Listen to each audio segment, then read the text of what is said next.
Hey, I'm Mackenzie Neese. I'm a student here at Sullivan University. I'm here to talk about our patient. She presented with the chief complaint of increased asthma symptoms. She's a 27-year-old African-American female with a history of persistent asthma and generalized motor seizures controlled on topiramate. She's complaining of increased asthma symptoms but does not appear to be in acute distress. She states she has daytime symptoms approximately 3 times per week and uses a rescue inhaler 3 to 4 times a week, but not usually multiple times in a day. She is also awakened by her symptoms approximately 1 time a week.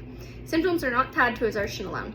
She states good compliance with her medications and demonstrates proper inhaler technique. The patient is wondering if a change in her asthma medication is needed. She has a past medical history of persistent asthma, approximately 1 year, and maintenance and rescue inhaler. She also has generalized motor seizures, which is stable with topiramate. She has no pertinent family history. Her social history includes a former smoker, but she quit 3 years ago. She denies any alcohol intake. She is currently a law student, and she has good Medicaid insurance. Her allergies include a reaction to gabapentin, which is edema. She is also taking topiramate, fluticasone, albuterol, and trisprintic. She is up to date on her immunizations.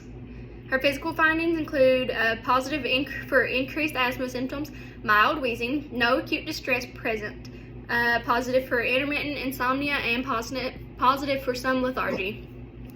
Her vitals include a blood pressure of 110/72, a heart rate of 90, a Tmax of 36.8. She's 69 inches tall, weighs 158 pounds, and has a BMI of 23.3.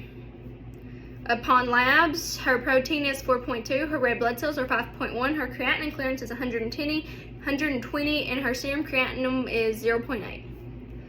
Assessing the problem of uncontrolled persistent asthma, you can tell she has mild wheezing. She meets 3 of the uncontrolled asthma symptoms.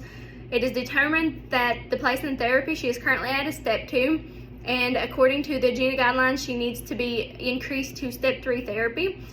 So what we're going to do is we're going to initiate Symbicort, which is maintenance and reliever, and it is currently covered by her insurance.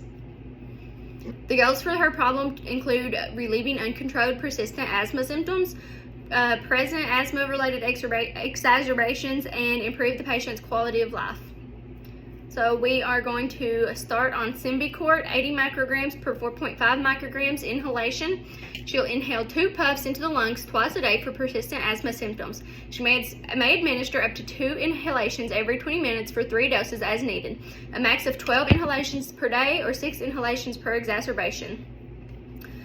This will be continued indefinitely or until the next follow-up with her primary care provider. We are also going to discontinue fluticasone and albuterol. So with this drug, we want to monitor most specifically for safety the bone mineral density, and also we want to monitor for thrush. For efficacy, we should see clinical improvements in respiration, wheezing, and the FEV1. We want to follow up with the patient in 1 to 2 weeks to see how they are doing on therapy.